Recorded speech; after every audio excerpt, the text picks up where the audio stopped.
मैं सबसे पहले Gangaram Dhaka, president bar association Sirsa, यहाँ पर पहुँचने पर स्वागत करता हूँ। आज हमारे बार एसोसिएशन में एडमिनिस्ट्रेटिव जज हैं, वो इंस्पेक्शन के लिए आए थे, तो हमारे बार रूम में भी विजिट किया उन्होंने, जस्टिस संजय वशिष्ठ जी, और हमने उनका स्वागत किया। स्वागत के साथ साथ हमने हमारी बार की जो प्रॉब्लम थी वो बताई डिटेल में। उन्होंने बड़े ध्यान से सुनी। प्रॉब्लम एक तो चैम्बर की प्रॉब्लम थी। चैम्बर की हमारी जो फाइल थी वो अटकी हुई थी और यहाँ अपने डिस्ट्रिक्ट जज के पास, डीसी साहब के पास पेंडिंग पड़ी थी। तो उन्होंने आश्वासन दिया कि मैं जल्दी से जल्दी वहाँ से निकलवाऊँगा। चीफ आर्किटेक्चर को उन्होंने डायरेक्शन भी दे दी, तो मुझे विश्वास है कि वो जल्दी से जल्दी क्लियर हो जाएगी। उसके बाद में हमने पार्किंग का एक इशू था, क्योंकि हमारे बार एसोसिएशन में पार्किंग की जगह की बड़ी प्रॉब्लम है।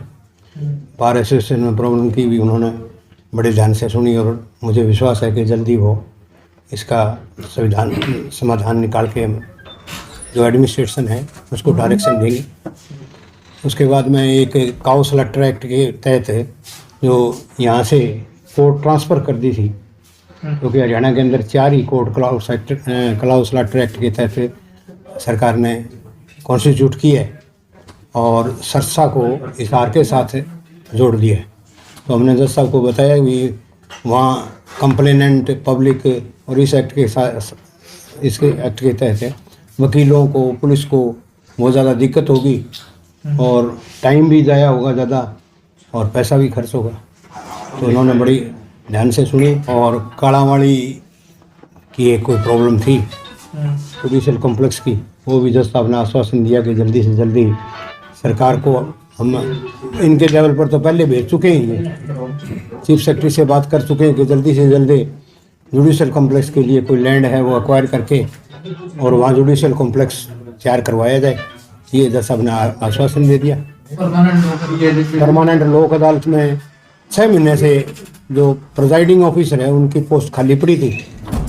वो प्रॉब्लम ही हमने जज साहब को बताई, योर लॉर्डशिप को, तो उन्होंने इस बात को बड़ी सीरियसली लिया और कहा कि अब जल्दी से जल्दी यहाँ आपके प्रिजाइडिंग ऑफिसर भेज दिया जाएगा। तो प्रधान जी, इसके अलावा क्या कुछ डिस्कशन हुई हैं? अब क्या कुछ निष्कर्ष निकले? आप जो मांगे आपने बताई, उस पर जज साहब ने एक्शन दिया, उन्होंने रिएक्शन दिया। अब इसके अलावा क्या कुछ डिस्कस रहा है? बार की बात करें तो, बार रूम की बात करें तो देखो, जस्टिस साहब ने तो ये एक मैसेज देने की कोशिश की है कि बार एंड बेंच में रिलेशनशिप का बहुत अहम रोल होता है, क्योंकि बार में से ही बेंच निकलती है। तो उन्होंने एक मैसेज में ये भी समझाया कि जो सीनियर आदमी हैं उनके एक्सपीरियंस का फ़ायदा उठाना चाहिए और उनको उन्होंने नसीहत भी दी कि वो आगे आने चाहिए अपनी जिम्मेवारी से। मतलब पिछले 5-10 सालों में ये इतिहास रहा है कि सीनियर आदमी हैं वो थोड़े से इससे दूर चले जा रहे थे कि बार की जो रिस्पॉन्सिबिलिटी है वो नए बच्चों के साथ हाथ में आ गई, जिससे थोड़े से वो मिसगाइड भी हो सकते हैं। तो उन्होंने ये एक मैसेज दिया बार को कि सीनियर आदमी आगे आना चाहिए और सीनियर आदमी की ही अध्यक्षता में बार की जो कमेटी है वो बननी चाहिए। तो ओवरऑल कितनी समस्याएं आपने जज साहब को बताई हैं? ओवरऑल 5 समस्याएं तो मेन थी हमारी जी।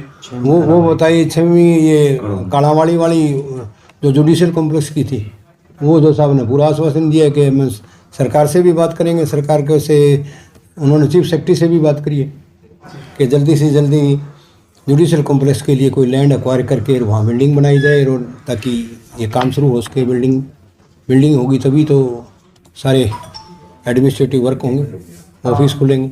शनिवार को वर्किंग डे में लाने की बात भी कह रहे थे वो। हाँ, शनिवार वर्किंग डे में वो कह रहे थे कि इसका कोई वाइबल तो है नहीं, तो हम भी इसके बारे में सोचेंगे। ऑल ओवर हरियाणा में भी ये बात चल रही है कि इसका देखो जस्टिस के काम का तो हैम्पर हो रहा ही आ रहा है। सारे पेंडिंग केसेस कितने हैं वो डिसाइड नहीं हो रहे। शनिवार को अकेले उन्होंने ये बताया भी था, देखा भी उन्होंने कि कोर्ट के अंदर जज साहब अकेले बैठे हैं, वकील पेश नहीं हो रहे। तो हम भी सोचेंगे, सीनियर आदमी बैठे हैं, हम हमारी कोई कमेटी में डिस्कस करके देखते हैं क्या। तो जज साहब की जो हाँ, और मैं आज जो हमारी मीटिंग थी उसके लिए मेरे सीनियर जूनियर सारे भाइयों का बहुत बहुत धन्यवाद करता हूँ। और आपकी टीम ने भी हमारा कवरेज करे आ रही है, जो हमारी टीम है इनका भी बहुत बहुत धन्यवाद। इनकी तरफ से मैं धन्यवाद सबका करता हूँ कि हर भाई ने बड़ा सहयोग दिया और हमारी ये आज हमारे जो ये फंक्शन कर लो, एड्रेसिंग कर लो, ये कम है। तो जज साहब हमारी इस परफॉर्मेंस से खुश होके गए हैं। हम ये चाहते हैं कि बार एंड बेंच का रिलेशन बहुत बढ़िया रहे, हमारा भाईचारा बना रहे, हमारे भाई एक दूसरे से बड़े प्यार से रहें। क्या आप ग्रामीण हैं? क्या आप 10वीं पास हैं या 12वीं पास हैं और रोजगार की तलाश में हैं? तो ये वीडियो आपके लिए है, क्योंकि दीनदयाल उपाध्याय ग्रामीण कौशल योजना आपके लिए लेकर आया है फ्री ट्रेनिंग के साथ साथ रोजगार की गारंटी। तो अगर आप भी इस योजना का लाभ उठाना चाहते हैं तो जल्दी से जल्दी दिए गए QR कोड को स्कैन करके रजिस्टर करें। सरकारी नौकरी चाहिए, चलो ICS। 1 साल की फीस 6,000 रुपए।